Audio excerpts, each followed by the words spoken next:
Jharkhand board के तमाम DElEd साथियों, स्वागत है एक बार फिर से आप सभी का आपके अपने YouTube channel MS classes DElEd channel पर। तो फाउंडेशन पेपर 1, फाउंडेशन पेपर 2 और पेपर 3 का कंप्लीट मैराथन क्लास दे दिया गया है और आज से आप लोग का स्टार्ट है फाउंडेशन पेपर 4 का पार्ट 1। और इस वीडियो में आप लोगों को लगभग 3 से 4 टॉपिक्स का पार्ट 1 में कंप्लीट मैराथन क्लास देंगे। तो वीडियो बहुत इंपॉर्टेंट है। अगर आप अपनी तैयारी को आसान और बेहतरीन बनाना चाहते हैं तो इस वीडियो को पूरा जरूर देखिएगा और चैनल को सब्सक्राइब कर लीजिएगा और अपने अपने साथियों को लिंक को शेयर कर दीजिएगा। और रिक्वेस्ट इतना ही कि लाइक और कमेंट तो बनता है। तो चलिए आज का क्लास स्टार्ट करते हैं। तो मैराथन क्लास स्टार्ट करने से पहले आप सभी को जानकारी के लिए बता दें, सेशन 2020-22 का आप लोग स्क्रीन पर रिजल्ट देख रहे हैं। इससे पहले सेशन 19-21 का भी हमारे साथ नोट्स क्लासेस और इसी तरह से मैराथन क्लास के माध्यम से इंपॉर्टेंट क्वेश्चन के माध्यम से एक बेहतरीन तैयारी और बेहतर रिजल्ट हुआ है। जैसा कि स्क्रीन पर आप लोग देख रहे होंगे 2020-22 का रिजल्ट है।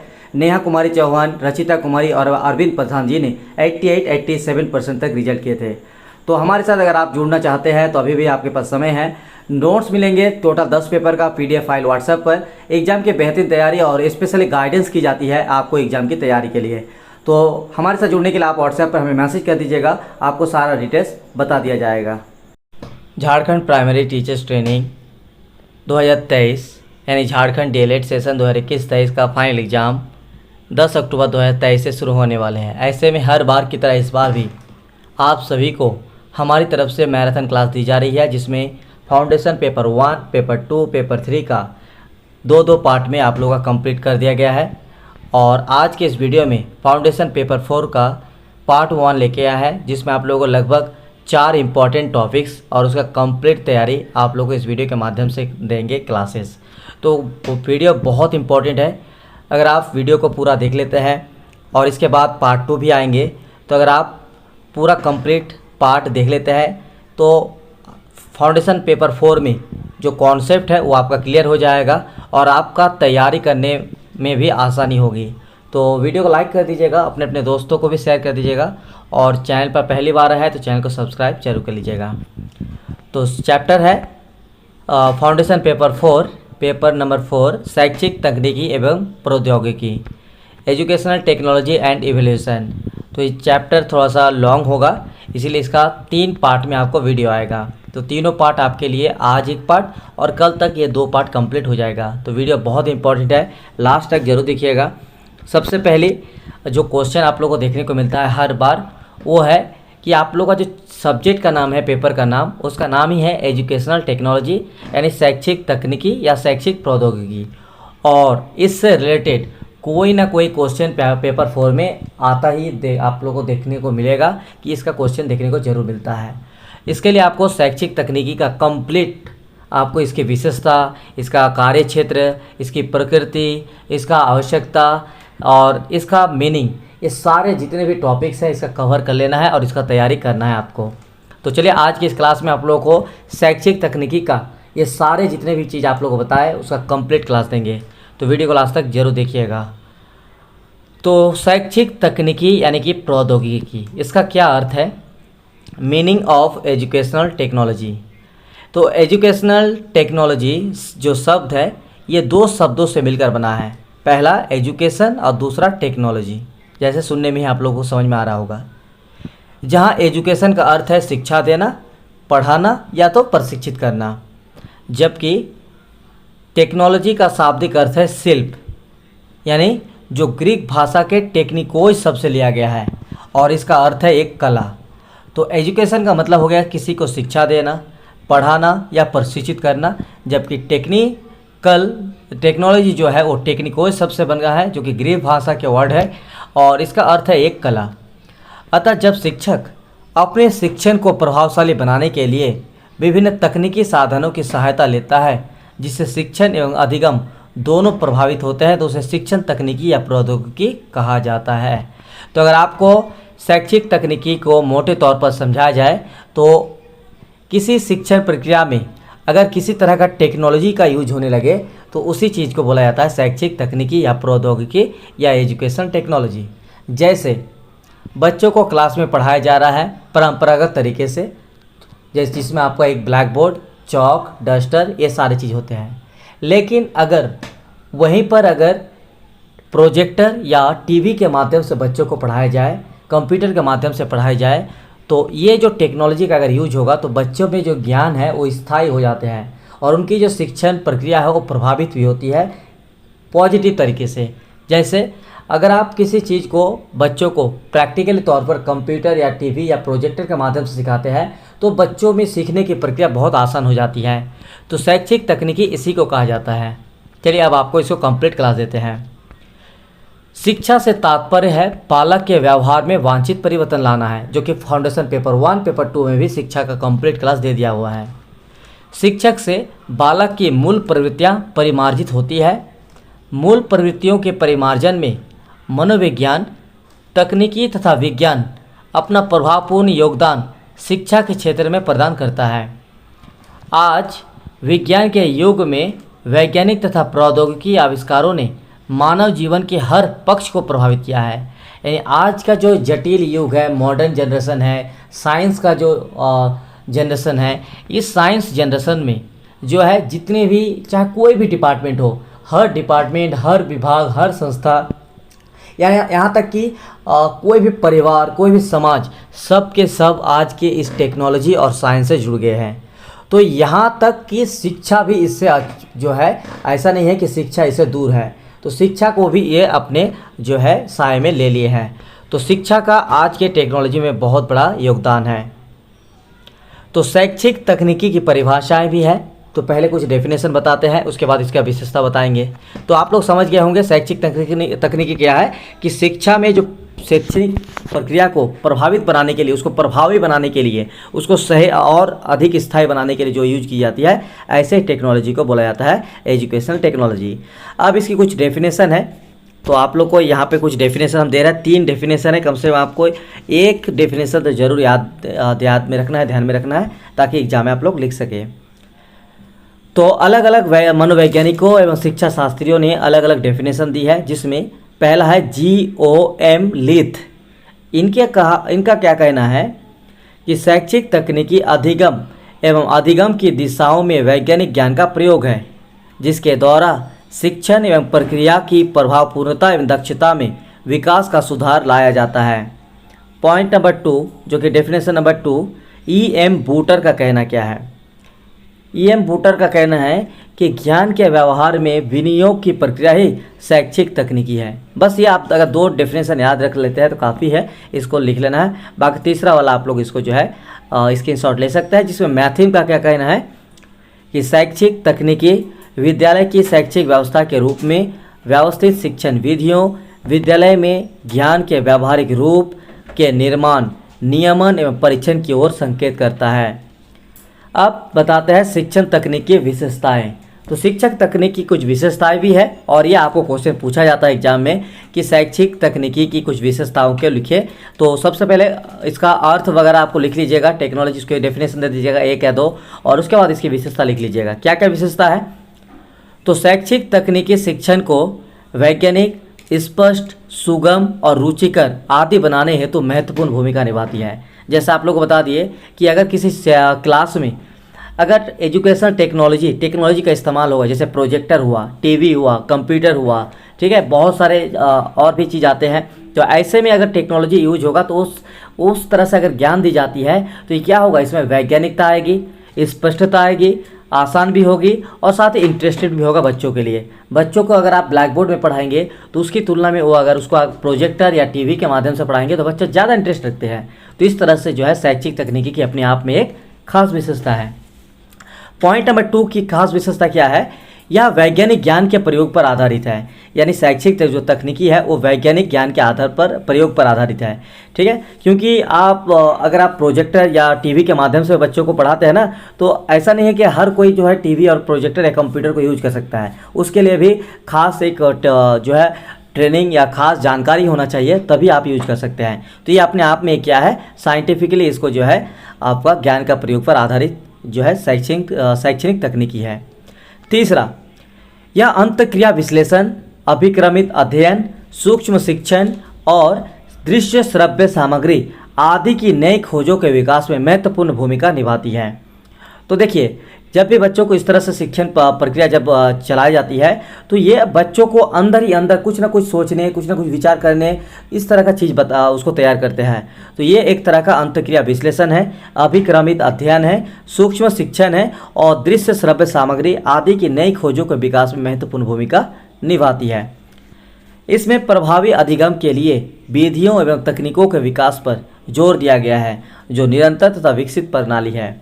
5 नंबर पॉइंट, शैक्षिक तकनीकी में अधिगम के परिणामों के जांच हेतु मापक यंत्र की व्यवस्था पर जोर दिया गया है।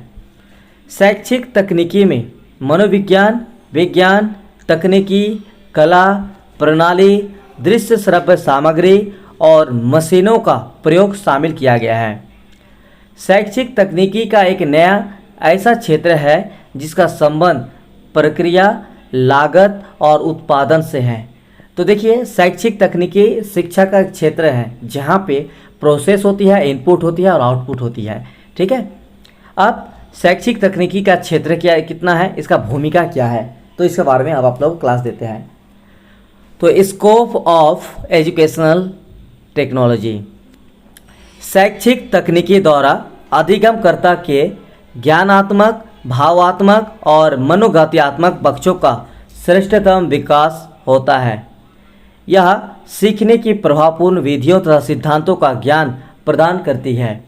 तीसरा, यह छात्रों में सीखने के प्रति प्रेरणा जागृत करने में और उनकी रुचि बनाए रखने में सहायता करती है। शैक्षिक तकनीकी सीखने और सिखलाने दोनों ही प्रक्रियाओं का वैज्ञानिक विवेचन कर शिक्षण अधिगम व्यवस्था बनाए रखती है। तो दूसरी ओर अपने कठोर शिल्प उपागमों के द्वारा अनेक छात्रों को एक प्रभावकारी ढंग से शिक्षण प्रदान करने में भी सक्षम है। पॉइंट नंबर 6, औपचारिक एवं अनौपचारिक दोनों ही प्रकार की शिक्षा में इसकी उपयोगिता स्वयं सिद्ध है, क्योंकि ज्ञान के संचय एवं विकास में इसकी महत्वपूर्ण भूमिका है। शैक्षिक तकनीकी के द्वारा शिक्षा के क्षेत्र में अभिक्रमित अनुदेशन, सूक्ष्म शिक्षण, अनुरूपीन शिक्षण, अंतः प्रक्रिया विश्लेषण, दृश्य श्रव्य सामग्री, video tape, tape recorder, projector, computer तथा अन्य जीवंत अवधारणाओं का जन्म हुआ है। तो देखिए, शैक्षिक तकनीकी में कौन कौन सा चीज़ों का यूज किया जाता है जिनके लिए जो है इन सभी चीज़ों का उपयोग किया जाता है, जैसे सूक्ष्म शिक्षण हो गया। ठीक है, उसके अलावा आपका दृश्य श्रव्य सामग्री में जितने भी चीज़ आते हैं, इसके अलावा वीडियो टेप रिकॉर्डर, उसके बाद प्रोजेक्टर, कंप्यूटर और अन्य सामग्री। ठीक है, अब आते हैं शैक्षिक तकनीकी की प्रकृति भी पूछा जा सकता है। तो नेचर ऑफ एजुकेशनल टेक्नोलॉजी, यह विज्ञान का व्यवहारिक रूप है, क्योंकि इसमें विज्ञान तथा तकनीकी का प्रयोग किया जाता है। इसके प्रयोग से शिक्षण विधि, उद्देश्य, नीतियों, पाठ्यवस्तु तथा वातावरण द्वारा विद्यार्थियों और अध्यापकों के व्यवहार में वांछित परिवर्तन लाया जाता है। ठीक है, इसके द्वारा कक्षा शिक्षण को सरल, वैज्ञानिक, वस्तुनिष्ठ और प्रभावपूर्ण बनाया जा सकता है। ठीक है, तो ये अगर आपको महत्व लिखना आएगा ना, तो ये प्रकृति को आप अपने शब्दों में महत्व भी लिख सकते हैं, इसका इंपॉर्टेंस। यह तकनीकी शिक्षा संबंधी मूल्यांकन तथा निर्देशन में वैज्ञानिक रूप से सुधार करती है। तो ये सारा चीज़ जो प्रकृति है, यही आपका महत्व में आंसर आएगा। शैक्षिक तकनीकी मनोविज्ञान, दृश्य श्रव्य सामग्री, मशीन विज्ञान, कला आदि से बहुत सहायता लेती है।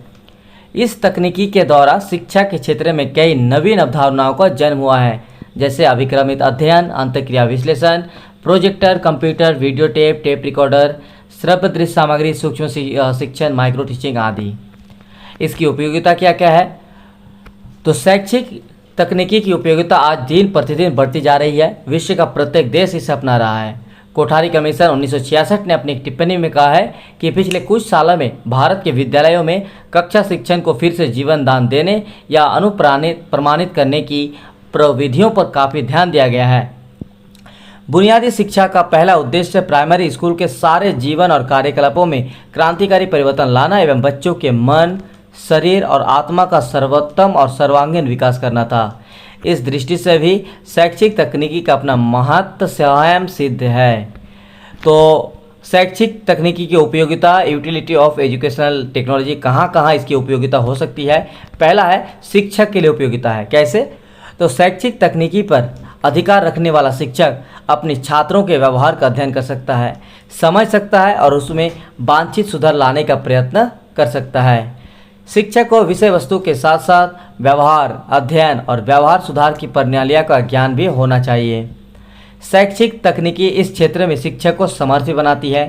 शैक्षिक तकनीकी शिक्षक को शिक्षण उपागम, शिक्षण व्यूह, रचनाओं तथा शिक्षण विधियों के विषय में वैज्ञानिक ज्ञान प्रदान करती है। प्रशिक्षण पाठ्यक्रमों में प्रभावशाली शिक्षक तैयार करने के लिए micro teaching, mini teaching, simulated teaching तथा टीचर ट्रेनिंग आदि नवीन विधियों का प्रयोग करने के लिए शैक्षिक तकनीकी का दिशा निर्देश करना प्रदान करती है। तो आप लोग जैसे डीएलएड कर रहे हैं तो आपको micro teaching, mini teaching, simulated teaching, teacher training, ये सारी चीज़ आपसे करवाया जाता है। तो ये क्या है, यही आपका एजुकेशन टेक्नोलॉजी है। यानी एजुकेशन में जितनी सारी नई विधियाँ, नई जो सिस्टम में जो नया चीज़ लाया गया है, नई टेक्नोलॉजी लाई गई है, यही है एजुकेशनल टेक्नोलॉजी। उसके बाद है, एक है शिक्षक के क्षेत्र में, दूसरा है सीखने के क्षेत्र में उपयोगिता, utility of educational technology in learning. शैक्षिक तकनीकी हमें सीखने की प्रभावपूर्ण विधियों तथा सिद्धांतों का ज्ञान प्रदान करती है। सीखी हुई विषय वस्तु को स्थायी करने की विभिन्न प्रक्रियाओं का अध्ययन करती है और छात्रों में सीखने के प्रति प्रेरणा जागृत करने में तथा उनकी रुचि बनाए रखने में सहायता करती है। शैक्षिक तकनीकी सीखने और सिखाने दोनों ही प्रक्रियाओं का वैज्ञानिक विवेचन कर शिक्षण अधिगम व्यवस्था बनाए रखता है। शिक्षण के नए प्रतिमानों की देन शैक्षिक तकनीकी की ही है, जो हमें अधिगम और शिक्षण के स्वरूप को भली भांति समझाते हैं। उसके बाद इसकी उपयोगिता समाज के लिए भी है। जैसे समाज में आज जनसाधारण के पास रेडियो, ट्रांजिस्टर, टेप रिकॉर्डर आदि की सुविधाएं हैं। उनका उपयोग शैक्षिक तकनीकी के माध्यम से शिक्षा के क्षेत्र में किया जा सकता है। सिर्फ ये आपका रेडियो, ट्रांजिस्टर और टेप रिकॉर्डर ही नहीं, आज के ज़माने में अगर आप किसी भी समाज में जाएंगे तो मैक्सिमम आपको हर हाथ में एक मोबाइल देखने को जरूर मिल सकता है। तो ये जो मोबाइल का हर किसी के पास गया है, तो इसके माध्यम से भी जो है एजुकेशनल टेक्नोलॉजी को बढ़ावा दिया जा सकता है। तो शैक्षिक तकनीकी शिक्षकों और छात्र तथा जनसाधारण के ज्ञानात्मक, प्रभावात्मक तथा मनोगत्यात्मक पक्षों का उचित विकास करते हैं। सीमित संसाधन वाले देशों के लिए शैक्षिक तकनीकी ऐसी प्रविधियों का वरदान देती है जिनकी मदद से जन शिक्षा का प्रचार प्रसार तथा विस्तार होता है। अब लास्ट है इसका कि शैक्षिक तकनीकी के प्रयोग को प्रभावित करने वाले कारक, ऐसा कौन कौन सा कारक है। अगर ये क्वेश्चन देखिए, ये लास्ट में हम इसीलिए छोटा करके दिए कि क्वेश्चन अभी तक आया नहीं है, लेकिन आपके सिलेबस में है, इसीलिए इसको हम कर दिए है कि हो सकता है अगर ये क्वेश्चन आ जाए तो आपको क्या लिखना है। सबसे पहले अगर ये क्वेश्चन आपको देखने को मिले कि शैक्षिक जो तकनीकी है, इसका जो प्रयोग है, इस प्रयोग को कौन कौन प्रभावित कर सकता है, ऐसा कौन सा कारक है जो इसको प्रभावित कर सकता है। तो सबसे पहले आपको शैक्षिक तकनीकी के बारे में जो भी उसकी विशेषता बताए, उसकी प्रकृति बताए, वो पॉइंट आपको लिखना है। लिखने के बाद आपको ये 1 2 3 4 5 ये 5 कारक बताना है कि शैक्षिक तकनीकी को प्रभावित करने वाले 5 कारक हैं। पॉइंट याद रखिएगा, राजनीतिक कारक, हम समझा देंगे बाकी चीज़, मनोवैज्ञानिक कारक, शैक्षिक कारक, आर्थिक कारक और सामाजिक एवं सांस्कृतिक कारक। तो पहला है राजनीतिक कारक। हमारे देश में आप सभी जानते हैं अलग अलग राज्य में अलग अलग शिक्षा चलती है और इस दौरान बहुत सारे अलग अलग सरकार वहाँ पे चलती है। तो अगर सरकार चाहे तो शैक्षिक तकनीकी को प्रयोग को ज़्यादा से ज़्यादा बेहतर कर सकते हैं और सरकार की अगर रुचि रहेगा तो इस चीज़ का ज़्यादा से ज़्यादा प्रयोग करके बच्चों में शिक्षण की जो प्रक्रिया है और बेहतर बना सकते हैं। तो ये प्रभावित कर रहा है कौन, राजनीतिक कारक इस तरह से। दूसरा है मनोवैज्ञानिक कारक। तो मनोवैज्ञानिक कारक भी बहुत इंपॉर्टेंट है क्योंकि जो एजुकेशनल टेक्नोलॉजी को प्रयोग किया जाएगा उसके लिए एक शिक्षक को इन सभी चीज़ों का ज्ञान होना भी ज़रूरी है। मान लीजिए उस किसी कक्षा में कोई टीचर पढ़ा रहा है, अब उनको कंप्यूटर चलाना ही नहीं आता, प्रोजेक्टर का इस्तेमाल करना नहीं आता है, तो ऐसे में इस तरह से वो बच्चों के साथ तालमेल और सामंजस्य नहीं बैठा पाएंगे। तो इनको मनोवैज्ञानिक तरीके से पूरी तरीके से स्वस्थ होना चाहिए और वो इन सभी चीज़ों का जानकार भी होना चाहिए। शैक्षिक कारक वही जो चीज़ कि शिक्षा क्षेत्र देने के दौरान जो है उनको पूरी तरीके से, अगर शिक्षा के क्षेत्र में अगर इनको ज़्यादा यूज किया जाएगा तो ज़्यादा बेहतर शिक्षा प्रणाली होगी, अगर नहीं किया जाएगा तो फिर नहीं हो पाएगी। चौथा है आर्थिक कारक। बहुत इंपॉर्टेंट है आर्थिक कारक। क्यों, आप जानते हैं एक कंप्यूटर, एक प्रोजेक्टर, ये सभी कितना महंगा होते हैं और इन सभी का अगर आप खरीदते हैं तो इसमें बहुत सारा पैसा भी चाहिए और अगर पैसा ही नहीं रहेगा तो फिर ये सामान कैसे आएंगे। तो टेक्नोलॉजी में ये भी बहुत बड़ा मायने रखता है। पांचवा है सामाजिक एवं सांस्कृतिक कारक भी है, ठीक है। और देखिए, अगर समाज और संस्कृति, समाज और उस समाज के रहने वाले लोगों के बीच अगर स्कूल का कांटेक्ट नहीं होगा, शिक्षा शैक्षिक तकनीक का प्रयोग से संबंधित, तो वहाँ पे ये सारे चीज़ जो है यूज करना थोड़ा सा इम्पॉसिबल हो जाएगा। तो ये रहा कंप्लीट क्लास। अब बताएंगे, अभी कंप्लीट नहीं हुआ है क्योंकि शैक्षिक तकनीकी के दूसरा टॉपिक में आप लोगों को कराएंगे कि इसका प्रकार, ये क्वेश्चन भी अलग से पूछा जा सकता है कि टाइप्स ऑफ एजुकेशन टेक्नोलॉजी। तो शैक्षिक तकनीकी के मुख्यतः 4 प्रकार निम्नलिखित है, जिसमें पहला है शिक्षण तकनीकी यानी टीचिंग टेक्नोलॉजी, दूसरा है अनुदेशनात्मक तकनीकी यानी इंस्ट्रक्शनल टेक्नोलॉजी, तीसरा है व्यावहारिक तकनीकी यानी बिहेवियर टेक्नोलॉजी, चौथा है अनुदेशनात्मक रूपरेखा प्रारूप यानी इंस्ट्रक्शनल डिजाइन। शिक्षण तकनीकी यानी टीचिंग टेक्नोलॉजी, शिक्षा शास्त्री स्किनर के अनुसार शिक्षण तकनीकी शिक्षक की प्रभावशीलता को बढ़ाने वाला शास्त्र है और शिक्षण प्रणाली को अधिक समृद्ध बनाते हैं। तो ये जो शिक्षण तकनीकी है, शैक्षिक तकनीकी या शैक्षिक प्रौद्योगिकी या एजुकेशन टेक्नोलॉजी, एक क्या है, एक शिक्षक की जो प्रभावशीलता है उनको बढ़ाते हैं, साथ ही जो टीचिंग मेथड है, शिक्षण जो प्रणाली है उसको और ज़्यादा मजबूत बनाते हैं। इसमें अध्ययन कराए जाने वाली वस्तु का विश्लेषण करना, शिक्षण विधियों का बोध, उद्देश्य का निर्धारण और व्यावहारिक उद्देश्य के रूप में लेखन आता है। इसमें शिक्षक शिक्षण विधियाँ, अशुद्धियाँ और प्रविधियों का चुनाव करता है, साथ ही अध्यापक को मार्गदर्शन में भी सुविधा मिलती है। इसके द्वारा शिक्षण के नियंत्रण का कार्य भी पूरा किया जाता है। दूसरा है अनुदेशनात्मक तकनीकी इंस्ट्रक्शनल टेक्नोलॉजी। क्या है अनुदेशनात्मक, बताते हैं। तो अनुदेशन का शाब्दिक अर्थ है सूचनाएं देना। मानव अधिकांशता अनुदेशन से अधिगम करता है, अतः वे सभी क्रियाएं जो सीखने में सुविधा देती हैं वह अनुदेशन कहलाती है। इसमें यह जरूरी नहीं कि सभी प्रक्रिया शिक्षक और छात्रों के बीच अंतर्क्रिया हो। इसके अतिरिक्त जो भी विधियां और प्रविधियां अपने माध्यम से उद्देश्य की प्राप्ति कराती है वह अनुदेशन तकनीकी कहलाता है। तीसरा है व्यवहार तकनीकी यानी बिहेवियरल टेक्नोलॉजी। व्यवहार तकनीकी से तात्पर्य क्या है कि अधिगम में व्यवहार की प्रकृति और स्वरूप का अध्ययन कराना। इस तकनीक के माध्यम से स्पष्ट हो जाता है कि विद्यार्थियों के व्यवहारों में वांछित परिवर्तन किस तरह लाया जा सकता है और शिक्षकों के कक्षा से संबंधी व्यवहारों में कैसे सुधार हो सकता है। इसके साथ ही यह तकनीकी अधिगम प्रक्रिया को परिमार्जित भी करती है ताकि इच्छित व्यवहार में परिवर्तन लाया जा सके। इसमें व्यवहार का मापन और निरीक्षण भी संभव होता है। चौथा लास्ट है अनुदेशनात्मक रूपरेखा प्रारूप इंस्ट्रक्शनल डिजाइन। शिक्षा शास्त्री अनविन के अनुसार अनुदेशन के प्रारूप से अभिप्राय आधुनिक कौशल और प्रविधियों का शिक्षा में प्रशिक्षण की आवश्यकताओं के लिए प्रयोग करना है। इसके अंतर्गत उस सभी विधि, साधन, वातावरण आदि शामिल किए जाते हैं जो अधिगम को सुगमता दे सकते हैं। इसके निम्नलिखित 3 रूप प्रसिद्ध हैं: प्रशिक्षण मनोविज्ञान यानी इनपुट, पृष्ठ पोषण मनोविज्ञान यानी आउटपुट और प्रणाली विश्लेषण यानी प्रोसेस। इन सभी को प्रभावी बनाना। इसका अंतर भी पूछ सकता है, तो आप लोग अंतर को कर लीजिएगा। जिसमें शिक्षण तकनीकी का अगर अंतर बताया जाए तो जन्मदाता है हर्बर्ट मॉरिसन और ब्रूंट, हंट, ग्लेसर और गेज। तो ये आप लोग इसको जो है अंतर अगर पूछ सकता है तो तीनों में शिक्षण तकनीकी, अनुदेशन तकनीकी एवं व्यवहार तकनीकी तीनों का अंतर। ठीक है, तो इसका आप लोग स्क्रीनशॉट ले सकते हैं। हम इसका आपको दिखा देते हैं। यहाँ 4 पॉइंट, यहाँ 5 पॉइंट। आप लोग इसको स्क्रीनशॉट ले लीजिएगा। जो चीज़ आपको समझा दी है उसका यहाँ पे कंप्लीट दे दिया गया है, एक एक करके अलग अलग करके। ठीक, तो इसको आप लोग स्क्रीनशॉट लेकर तैयारी कीजिए। चलिए, तीसरा जो इम्पोर्टेंट टॉपिक्स है शैक्षिक तकनीकी का ही, जिसमें इसमें अंतर्गत आता है आपका उपागम। तो शैक्षिक तकनीकी और प्रौद्योगिकी यानी एजुकेशन टेक्नोलॉजी का 3 टॉपिक का यहाँ पे कंप्लीट दे दिया है।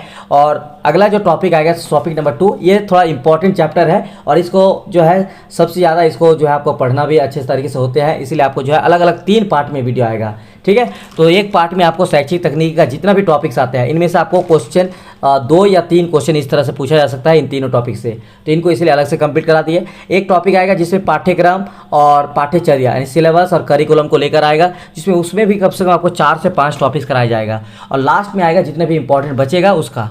ठीक है, तो शैक्षिक तकनीकी उपागम को विस्तार से लिखिए।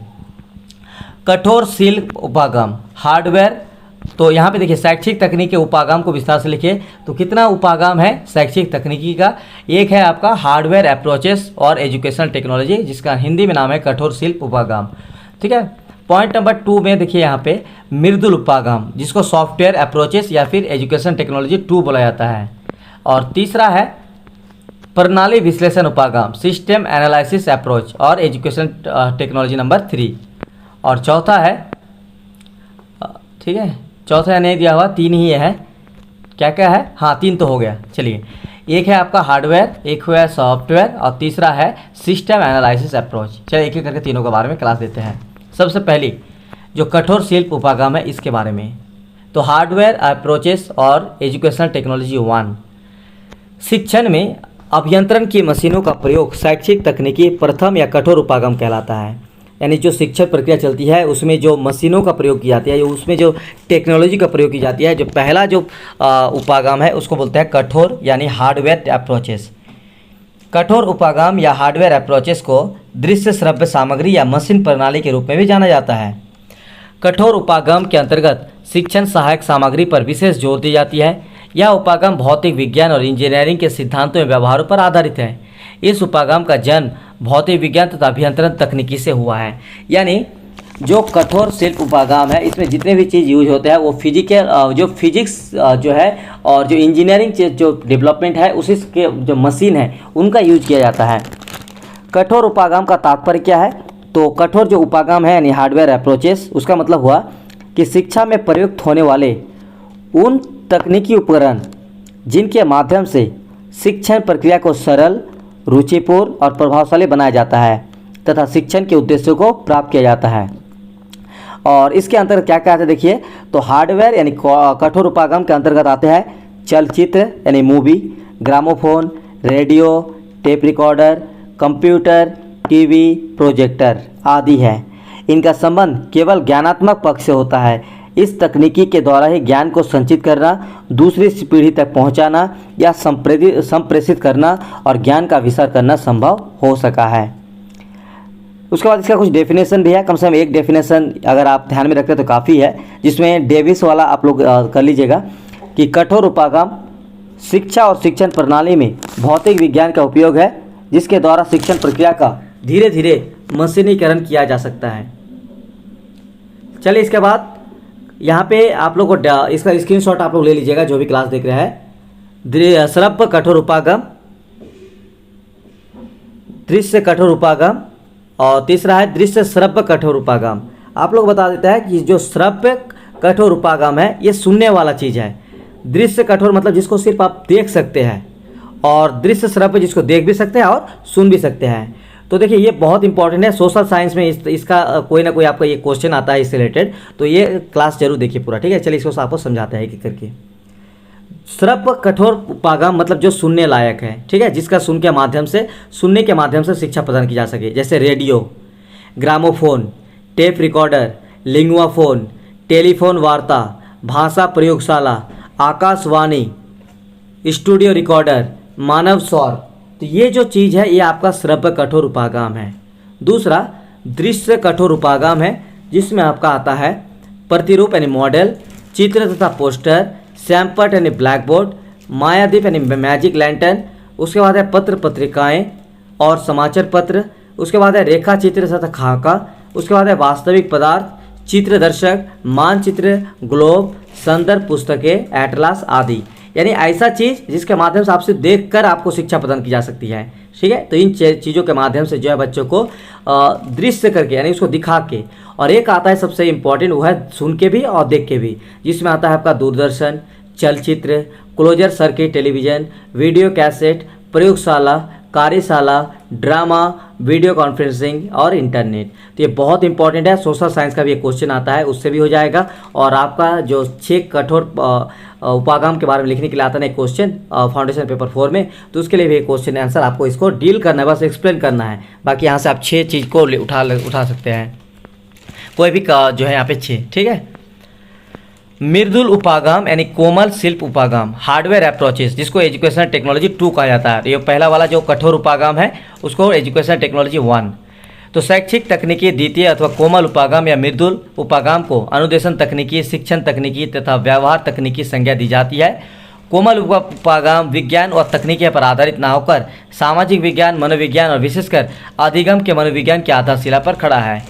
कोमल उपागम में शिक्षण तथा अधिगम के मनोवैज्ञानिक सिद्धांतों का प्रयोग किया जाता है जिससे व्यवहार में अपेक्षित परिवर्तन किया जा सके। तो मृदुल उपागम में क्या है, जैसे इसमें क्या होगा, ये आपका कोमल उपागम की तरह जो है नहीं है, जो इसको फिजिकली जो है इसको टच करके छुआ सकता है। ये क्या है कि बच्चों को जो है एक मनोवैज्ञानिक सिद्धांतों का प्रयोग किया जाता है जिसके माध्यम से बच्चों में जो है व्यवहार जो है उसमें अपेक्षित परिवर्तन किया जा सके। कोमल उपागम का संबंध उद्देश्य के व्यावहारिक रूप, शिक्षण के सिद्धांत, शिक्षण की विधियां और प्रविधियां, अनुदेशन प्रणाली, पुनर्बलन तथा पृष्ठ पोषण की युक्ति व मूल्यांकन से होता है। अगर संक्षेप में बात की जाए तो कोमल उपागम के अंतर्गत आता है इनपुट, प्रोसेस और आउटपुट तीनों पक्षों को विकसित करने का प्रयास किया जाता है। ठीक है, तो ये है सरल शब्दों में हम कह सकते हैं कि तकनीकी और मशीनी उपागम के माध्यम से प्रयोग में लाए जाने वाले शिक्षण सामग्री, अनुदेशन सामग्री, शिक्षण विधियाँ, युक्तियाँ आदि कोमल उपागम है। इसका परिभाषा है आर्थर मिल्टन का कहना है कि अपने महत्वपूर्ण विचार व्यक्त किए कि यह तकनीकें सीखने के मनोवैज्ञानिक पर आधारित है तथा अनुभव प्रदान करके छात्रों में अपेक्षित व्यवहार परिवर्तन की प्रक्रिया का शुभारंभ करती है। तो कठोर उपागम में आप लोग देख रहे होंगे, यहाँ पे देखिए ऐसा 6 है। ठीक है, तो इसमें अगर बात की जाए कि कठोर उपागम के अंतर्गत मृदुल उपागम क्या है, तो देखिए पहला आता है यहाँ पे श्यामपट्ट। अब जो श्यामपट्ट है, ये जो ब्लैक बोर्ड, व्हाइट बोर्ड जो है अभी के यूज में हो रहा है, तो उसमें हम लोग जो चौक का कार्य करेंगे वो मृदुल उपागम है, क्योंकि वो जो ब्लैक बोर्ड है तो चौक के माध्यम से हम कुछ चीज़ ऐसे लिखेंगे जो वो लिखा हुआ चीज़ बच्चों को सीधा जाकर उसके दिमाग पे असर करेगा, उनके मानसिक और उसके बौद्धिक स्तर पर असर करेगा। तो ये हुआ आपका मृदुल उपागम। यानी कठोर उपागम के माध्यम से जो शिक्षण प्रक्रिया दी जाती है उसके माध्यम से बच्चों के मानसिक और बौद्धिक स्तर पर जो प्रभाव डालती है और उसके बाद उसके व्यवहार में अपेक्षित परिवर्तन हो सके, तो इस तरह का चीज़ को बोलेंगे मृदुल उपागम। ठीक है, दूसरा है जैसे ओवरहेड प्रोजेक्टर।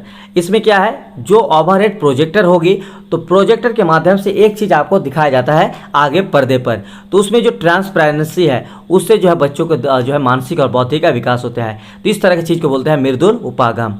ठीक है, यानी देखिए एक रखा हुआ है, एक मशीन रखा हुआ है, उस मशीन से एक ट्रांसपेरेंसी मतलब उसमें जाता है, एक छाप जाती है, उस छाप जाता है आपको वहाँ पे, तो वो जो बीच वाली चीज़ है ट्रांसपेरेंसी जिसको बोलते हैं, वो आपका क्या हुआ, मृदुल उपागम का काम करते हैं।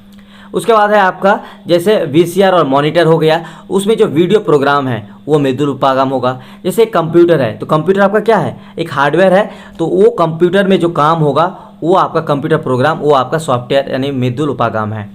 उसके बाद है ऑडियो रिकॉर्डर। तो ऑडियो रिकॉर्डर और अपने आप में क्या है, हार्डवेयर है, लेकिन उसमें जो रिकॉर्ड डेट सामग्री है वो आपका मृदुल उपागम है, नहीं सॉफ्टवेयर है। उसके बाद है खाली कागज है और एक लिखित कागज है। खाली कागज एक आपको किसी बच्चों को दिए तो वो आपका क्या है, वो आपका कठोर उपागम में आता है, लेकिन उसमें जो चीज़ लिखा हुआ है उसमें वो चीज़ आपका क्या है, मृदुल उपागम है। मेरे ख्याल से आप लोग इसको जो है सही से समझ गए होंगे। अब लास्ट इसका है प्रणाली विश्लेषण उपागम, जिसको सिस्टम एनालिसिस अप्रोच और एजुकेशन टेक्नोलॉजी 3 भी कहा जाता है।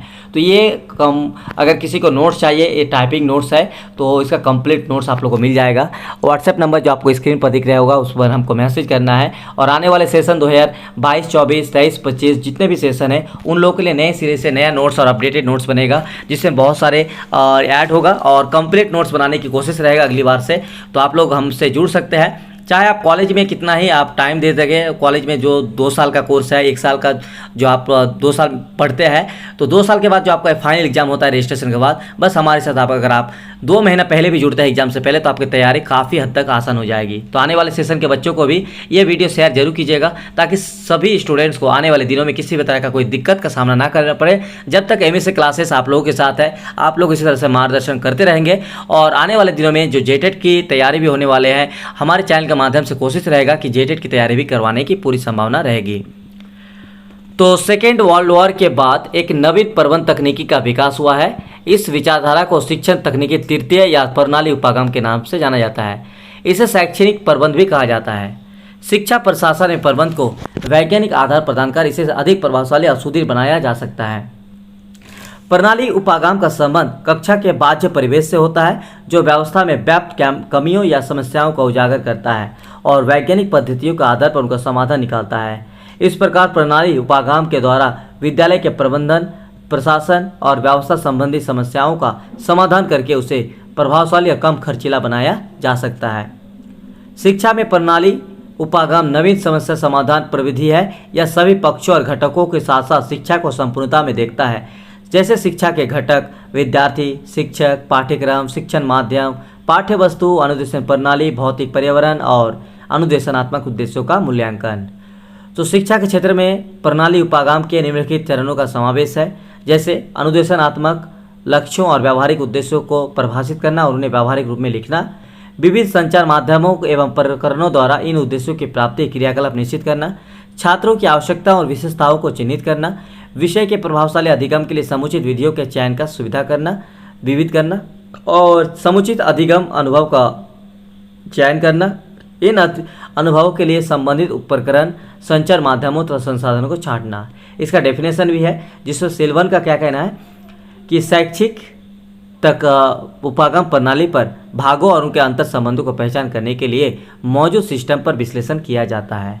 तो ये क्लास हो गया आप लोगों का एक क्वेश्चन कभी कभी पूछा जा सकता है, ये जो कठोर शिल्प है और ये जो कोमल शिल्प उपागम है, यानी ये जो हार्डवेयर है और सॉफ्टवेयर है, इनका क्या जरूरी है, हमें क्या इनका आवश्यकता है, क्या इनका महत्व है? तो बहुत ज़्यादा महत्व है, इनका बहुत आवश्यकता है, इनका उपयोग बहुत इंपॉर्टेंट है। तो चलिए इसके बारे में बताते हैं। पहला, ये जो सॉफ्टवेयर और हार्डवेयर जितना चीज़ आपको बताए, ये सभी शिक्षा के क्षेत्र में बहुत इंपॉर्टेंट है, ठीक है। और इनका क्या क्या आवश्यकता, क्या क्या इंपॉर्टेंस है, क्या क्या उद्देश्य है, चलिए इसको पूरा बताते हैं। Use, need and importance of hardware and software approaches. यह उपागम विषय वस्तु को अधिक ग्राह्य तथा सरल बनाने में महत्वपूर्ण भूमिका निभाते हैं। यह विषय वस्तु को ज़्यादा आकर्षित, रोचक, जीवंत बनाने में समर्थ होते हैं। इन दोनों उपागम का प्रयोग छात्रों की रुचि जागृत करने, उन्हें जिज्ञासु बनाने तथा उन्हें प्रेरित करने के लिए किया जाता है। इन उपागमों के प्रयोग से पाठ्य वस्तु छात्रों को अधिक संरचनात्मक तथा अस्पष्टता महसूस होती है। यह छात्रों की व्यक्तिगत भिन्नता पर ध्यान रखकर उचित शिक्षण प्रणाली का उपयोग प्रभावशाली बनाने में महत्वपूर्ण भूमिका का निर्वाह करते हैं। इन उपागम के प्रयोग से छात्र अधिक उत्साहित होकर कक्षा कार्यों में सक्रिय हो जाते हैं। यह दोनों उपागम शिक्षकों तथा छात्रों के समय, शक्ति तथा स्रोतों का सही उपयोग करने में सहायक होते हैं। कम समय एवं कम शक्ति में अधिक से अधिक प्रभावशाली शिक्षण अधिगम करना इनकी विशिष्टता है। अब आते हैं कठोर उपागम और मृदुल उपागम में अंतर। यार ये क्वेश्चन बहुत इंपॉर्टेंट है, तो मुझे लग रहा है कि आप लोगों ने जितने भी आप लोगों को चीज़ पॉइंट समझा दिए, उसी को बस आपको करना है क्या है, उसमें अंतर लाना है। क्या क्या अंतर है, चलिए इसको कंप्लीट आप लोगों को क्लास देते हैं। कठोर उपागम एवं कोमल उपागम। तो पहला है यहाँ पे कठोर उपागम, इसे शैक्षिक तकनीकी प्रथम कहते हैं, जबकि कोमल उपागम इसे शैक्षिक तकनीकी द्वितीय कहते हैं। इंग्लिश में इसको बता देते हैं। कठोर उपागम मतलब हो गया हार्डवेयर अप्रोचेस और कोमल उपागम मतलब हो गया सॉफ्टवेयर अप्रोचेस। तो कठोर हार्डवेयर जो अप्रोचेस है उसको बोला जाता है एजुकेशन टेक्नोलॉजी 1 और जो सॉफ्टवेयर अप्रोचेस है एजुकेशन टेक्नोलॉजी 2। तो ये आप लोग को स्क्रीनशॉट ले लीजिए, इसका अंतर जो है आपको करना है और ये सारा चीज़ आप लोग को पहले हम समझा दिए, तो ये बहुत इंपॉर्टेंट है। पहले यहाँ से आप लोग स्क्रीनशॉट एक लीजिए, ठीक है, और फिर आपका यहाँ से एक स्क्रीनशॉट लीजिए। चलिए यहाँ से बता दिए, आप इस उपागम का यहाँ से एक स्क्रीनशॉट लीजिए, हो गया। चलिए एक और लास्ट यहाँ पे, और कल यहाँ पे आप लोग का पाठ्यक्रम और पाठ्यक्रम के साथ साथ आपका बहुत सारे और भी टॉपिक है, लगभग 4 या 5 टॉपिक्स एक साथ कराएंगे पार्ट 2 में, और लास्ट में आएगा पार्ट 3। इस तरह से आप लोग को हम एक एक करके क्लास दे रहे हैं ताकि आपकी तैयारी को आसान बनाए कैसे, ठीक है। तो जिस तरह से 3-3 टॉपिक 4-4 टॉपिक आप लोग को 5-5 टॉपिक दे रहे हैं, इस तरह से आप लोग तैयारी करें। और जो भी लगभग आप लोगों को पहले बताए थे कि 1 अक्टूबर से आप लोगों को मैराथन क्लास देंगे, और ये भी बताए थे कि 21 सितंबर से आप लोगों को इंपॉर्टेंट क्वेश्चन भी दे रहे हैं। तो समय समय पर आप लोग को इसी तरह से हम हर बार कोशिश करते हैं स्टूडेंट को समय समय पर देना। जो हमारे 21 सितंबर से स्पेशली, उससे पहले हमको नहीं पता, लेकिन अगर 21 सितंबर से जिस तरह से हम आप लोग गाइडेंस कर रहे हैं, अगर आप हमारी हर एक बात को फॉलो करते हैं तो आपको एग्जाम की तैयारी से रिलेटेड कोई भी दिक्कत का सामना नहीं करना पड़ेगा। अभी बहुत सारे ऐसे स्टूडेंट्स हैं जो हमारे नोट्स वाले ग्रुप में है, ठीक है। 400-500 स्टूडेंट्स होने के बावजूद बहुत सारे ऐसे स्टूडेंट्स हैं जो कि व्हाट्सएप पे ना मैसेज देखते हैं ना व्हाट्सएप में जो है एक्टिव रहते हैं। तो आप लोग एक्टिव रहिए, देखिए मैसेज, अगर आप फॉलो करेंगे तो जरूर आपकी तैयारी अच्छा होगा। और एग्जाम में भी आप लोग का समय नहीं है, तो बस अब एक ही चीज़ बचा है, वह है रिविजन और वह है प्रैक्टिस। और आप लोग लगभग 1 महीने से हम तैयारी करवा रहे हैं, तो आप लोग इसी तरह से तैयारी जारी रखिए। तो बस अभी कुछ दिन बचा है, तो इस दौरान आपको जो है रिवीजन करना है और ज़्यादा से ज़्यादा प्रैक्टिस करना है, क्योंकि हर एक क्वेश्चन में आपको 3 से 4 पेजेस करके लिखना है, स्पेशली फाउंडेशन 1, 2, 3, 4 में। और जिनको अभी तक नोट्स चाहिए हमारे साथ जुड़ सकते हैं, तो ये नोट्स आपको मिल जाएंगे, जितने भी टाइपिंग नोट्स हैं। तो वीडियो का पूरा देखने के लिए बहुत बहुत शुक्रिया, और ऐसे हमारे साथ जुड़े रहे। आप लोग का प्यार और सपोर्ट मुझे बहुत प्रेरणा देती है। बहुत बहुत शुक्रिया। एक लाइक कीजिए और एक कमेंट कीजिएगा, आप लोगों से एक रिक्वेस्ट है, कैसा लगा आज का वीडियो। एक और नए वीडियो के साथ मिलेंगे आप लोगों के साथ, एक नई क्लास पार्ट 2 फाउंडेशन पेपर 4 के साथ। बहुत बहुत शुक्रिया।